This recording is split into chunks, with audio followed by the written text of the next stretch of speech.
तो दोस्तों आज हो गया 7 मई 2021। बिहार समेत देश दुनिया के बड़ी और ताज़ा समाचार लेके हैं सिर्फ आपके लिए। चलिए फटाफट खबर शुरू करते हैं। उससे पहले चैनल को अब तक सब्सक्राइब ना किया हो तो फटाफट चैनल को सब्सक्राइब कर दे, लाइक कर दे, शेयर कर दे ताकि इसी तरह खबर आप हर रोज़ देख सके। चलिए शुरू करते हैं आज की पहली बड़ी खबर। दिल्ली के अस्पतालों में ऑक्सीजन की कमी को लेकर सुनवाई करते हुए सुप्रीम कोर्ट ने केंद्र सरकार से कहा है कि अभी तीसरी लहर भी आनी बाकी है। ऐसे में ऑक्सीजन की पर्याप्त सप्लाई सुनिश्चित की जानी चाहिए। मामले की सुनवाई के दौरान केंद्र सरकार ने कहा है कि एक सर्वे के मुताबिक ये बात सामने आई है कि दिल्ली के अस्पतालों में ऑक्सीजन का पर्याप्त स्टॉक मौजूद है। केंद्र ने कहा है कि ऑक्सीजन एक्सप्रेस ट्रेन के जरिए आज 280 मीट्रिक टन ऑक्सीजन की सप्लाई होनी है। इसके साथ ही केंद्र सरकार ने कहा है कि दिल्ली को यदि ज़रूरत से ज़्यादा सप्लाई की जाएगी तो अन्य राज्यों की हिस्सेदारी प्रभावित होगी। आपको बता दें कि शीर्ष अदालत ने केंद्र सरकार के इस जवाब पर कहा है कि ऑक्सीजन के आवंटन का केंद्र सरकार का फार्मूला दिल्ली के लिए ठीक नहीं है और इसमें बदलाव किया जाना चाहिए। इसके साथ ही कोर्ट ने कहा है कि आपको सिर्फ राज्यों को ऑक्सीजन का आवंटन करने की ज़रूरत नहीं है बल्कि उसे पहुंचाने की भी व्यवस्था की जानी चाहिए। आज की दूसरी बड़ी खबर। पश्चिम बंगाल में विधानसभा चुनाव के नतीजे सामने आने के बाद भी हिंसा थम नहीं रहा है। इस बीच पश्चिम मिदनापुर में केंद्रीय मंत्री वी मुरलीधरन के काफिले पर कुछ लोगों ने हमला कर दिया है। उन्होंने टीएमसी के कार्यकर्ताओं पर हमले का आरोप लगाया है। मंत्री ने एक वीडियो ट्वीट करते हुए लिखा है कि टीएमसी के गुंडों ने पश्चिम मिदनापुर में मेरे काफिले पर हमला किया, खिड़कियों को तोड़ दिया, निजी कर्मचारियों पर हमला किया। मैं मेरी यात्रा को कम कर रहा हूं। आपको बता दें कि बंगाल में जारी हिंसा की जांच के लिए आज गृह मंत्रालय के अधिकारियों की 4 सदस्यीय टीम बंगाल पहुंची है। अधिकारियों ने गुरुवार को कहा है कि राज्य में चुनाव के बाद हिंसा पर जमीनी स्थिति का आकलन करने के लिए एक अतिरिक्त सचिव रैंक के अधिकारी के नेतृत्व में 4 सदस्यीय टीम पश्चिम बंगाल के लिए रवाना हो गई है। यह टीम बंगाल में बिगड़ती हिंसा की स्थिति का आकलन करेगी और केंद्रीय गृह मंत्रालय के अधिकारियों को एक रिपोर्ट सौंपेगी। गृह मंत्रालय ने राज्य में कानून और व्यवस्था की स्थिति पर पश्चिम बंगाल के राज्यपाल से रिपोर्ट मांगी है। आपको बता दें कि इससे पहले गवर्नर जगदीप धनखड़ ने ट्वीट किया कि ममता बनर्जी कोलकाता पुलिस और पश्चिम बंगाल पुलिस से मसले को उठाने के बाद भी राज्य में चुनाव के बाद जारी हिंसा थम नहीं रही है। इस तरह की हिंसा लोकतंत्र के लिए शर्मनाक है। आज की तीसरी बड़ी खबर। पश्चिम बंगाल में विधानसभा चुनाव के बाद हुई हिंसा में मारे गए लोगों के परिजनों को ममता बनर्जी सरकार ने 2 लाख रुपए मुआवजा देने का ऐलान किया है। ममता बनर्जी ने राहत का ऐलान करते हुए कहा कि यह रकम बिना किसी भेदभाव के वितरित की जाएगी। इसके साथ ही उन्होंने चुनाव के बाद हुई हिंसा को लेकर बीजेपी को जिम्मेदार ठहराया है। ममता बनर्जी ने कहा है कि बीजेपी के नेता घूम रहे हैं और लोगों को उकसा रहे हैं। अभी नई सरकार को बने 24 घंटे भी नहीं हुए हैं और वो लेटर भेज रहे हैं, टीमें भेज रहे हैं और नेता यहाँ आ रहे हैं। दरअसल बीजेपी जनादेश को स्वीकार करने के लिए तैयार नहीं है। मैं उन लोगों से अपील करती हूँ कि वो जनता के आदेश को स्वीकार करें। आपको बता दें कि 2 मई को पश्चिम बंगाल विधानसभा चुनाव के परिणाम आने के बाद से ही हिंसा का दौर जारी है। बीजेपी का दावा है कि चुनाव के बाद शुरू हुई हिंसा में उसके 14 कार्यकर्ता मारे गए हैं। बीजेपी के दावे पर जवाब देते हुए ममता बनर्जी ने गुरुवार को कहा है कि मैं देख सकती हूं कि राज्य में हिंसा भड़काने के लिए कुछ केंद्रीय मंत्री आ रहे हैं जबकि राजनीतिक गतिविधियों पर पूरी तरह से रोक है। हमेशा चुनाव के बाद कुछ अप्रिय घटनाएं होती रही है, इसलिए मैंने इलेक्शन में जीत के बाद भी किसी भी तरह के उत्सव को न मनाने का ऐलान किया था। आज की चौथी बड़ी खबर। बिहार में कोरोना वायरस की दूसरी लहर के कारण रोजाना रिकॉर्ड मामले सामने आ रहे हैं। राज्य की स्वास्थ्य व्यवस्था लगातार खराब होती जा रही है। ऐसे में नेता प्रतिपक्ष तेजस्वी यादव ने एक बार फिर से नीतीश सरकार पर हमला बोला है। उन्होंने बिहार सरकार को नकारा, विफल और निकम्मा करार दिया है। आरजेडी नेता ने कहा है कि बिहार में वैक्सीन, ऑक्सीजन और बेड की उपलब्धता में सबसे नीचे है। इसका दोषी मैं एनडीए के सांसदों और मुख्यमंत्री नीतीश कुमार को मानता हूं। सरकार पर तंज कसते हुए तेजस्वी यादव ने कहा है कि बिहार से एनडीए के 40 में से 39 लोकसभा सांसद, 9 राज्यसभा सांसद और 5 केंद्र मंत्री है। 16 वर्षों से एनडीए के सीएम नीतीश कुमार और 2 उप मुख्यमंत्री है, फिर भी बिहार में वैक्सीन, ऑक्सीजन और बेड की उपलब्धता में सबसे नीचे है। इतनी बेशरम, विफल, नकारा, निकम्मी सरकार पृथ्वी ग्रह पर कहीं भी नहीं मिलेगी। कहा गया प्रधानमंत्री का वो स्टेटमेंट के अगर किसी गाड़ी के टायर के नीचे एक कुत्ते का बच्चा भी आता है तो हमको तकलीफ होती है। यहाँ तो इंसान मर रहे हैं।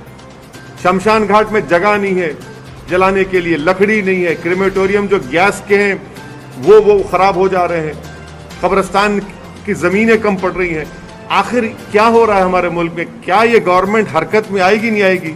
कब तक प्रधानमंत्री से वीडियो कॉन्फ्रेंस से लेकर पूछते रहेंगे? अरे भाई जमीन पे देखिए ना, आप जमीन पे नाकाम साबित हो रहे हैं। आपके कोई हरकत नहीं कर रहे हैं। आपकी सरकार दिख ही नहीं रही जमीन पर। आपकी सरकार सिर्फ वीडियो कॉन्फ्रेंस में दिख रही है, मगर जमीन पर तो कोई सरकार नजर ही नहीं आ रही। इससे हर आदमी परेशान है। कोई दिन नहीं जाता कि लोगों की आहें, उनका रोना, उनकी तकलीफ, कहीं बेड नहीं मिल रहा है, इक्विपमेंट की जरूरत है। अरे किस ये ऐसे वक्त में आप जीएसटी क्यों लगा रहे हैं? उन लाइफ सेविंग इक्विपमेंट पर निकालिए जीएसटी को, एक टाइम तक निकालिए। और फिर इंपोर्ट ड्यूटी आप रखे क्यों, इंपोर्ट ड्यूटी उसको भी निकालिए। अरे भाई इस जब फॉरेन कंट्रीज एड दे रही हैं, बांग्लादेश दे रहा है, उज्बेकिस्तान दे रहा है, सब दे रहे हैं हमको, तो आपको तो ये काम करना चाहिए था ना। अब दिल्ली में एम्बेसीज हैं, आज एक अफ्रीकन कंट्री का डिप्लोमेट उसकी मौत हो गई, उसको ऑक्सीजन नहीं मिला, मिलिट्री हॉस्पिटल ले जाना पड़ा उसको। तो ये देखकर ऐसा लग रहा है कि सरकार बिल्कुल ही इनविजिबल हो चुकी है, कहीं पर नजर नहीं आ रही। हम पहले कहते कि सोशल मीडिया पर आप बैन ना कर सकते हैं, सुप्रीम कोर्ट ने कह दिया नहीं करेंगे,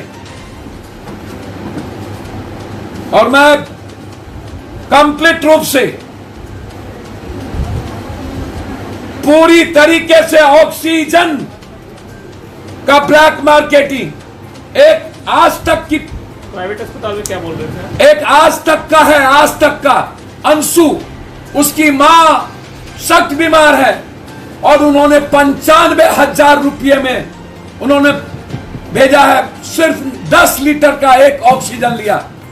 95,000 दिल्ली से आई और उसकी मां बीमार है। 95,000 में एक सिलेंडर जितने ऑक्सीजन प्लांट वाले हैं उसका भी सर्विलांस पर उसके मालिक का, यदि सर्विलांस पर न लिया जाता है तो मैं समझूंगा इस स्वास्थ्य विभाग और इस माफियाओं के साथ सरकार पूरी तरह संलिप्त है। प्राइवेट नर्सिंग होम में बहुत क्लियर साफ है, इसमें मैंने कह दिया है, दिखा दिया है कि प्रयास वाले 25,000 रुपया डेली एक सीट का, कुछ अस्पताल 50,000 डेली, 50,000 रुपया दवाई का डेली और 50,000 ऑक्सीजन और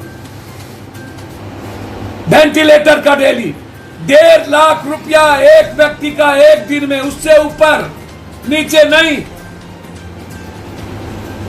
सारे प्राइवेट नर्सिंग होम को अविलंब सरकार अधिकृत करे और सरकार प्राइवेट नर्सिंग होम पर अविलंब वहां सेना बैठाए और जो सरकार तय करे उससे ऊपर कोई ना ले।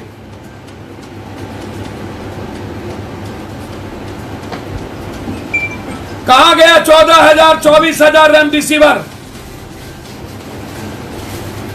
कहां गया टॉक्निलिज्म, कहां गया डक्सोना, कहां गया विटामिन सी, कहां गया सोलू,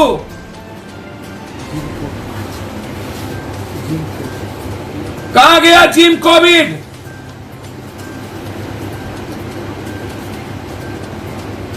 यदि सरकार को नहीं संभालती है तो सरकार फिक्स करे एम्बुलेंस का।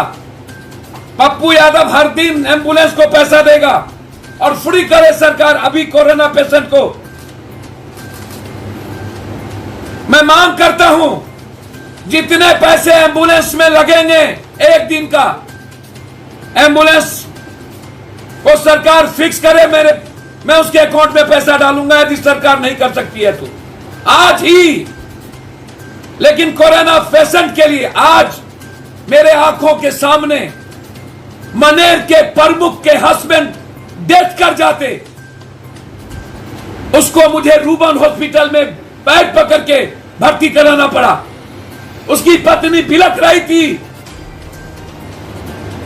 7,000 रुपया में 0 माइल से रूबन हॉस्पिटल ले गया।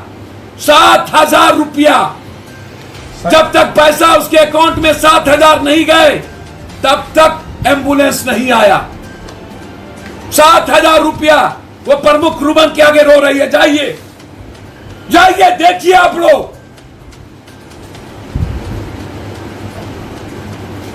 समर्पण अस्पताल 5 दिन तक करके तबाह कर दिया,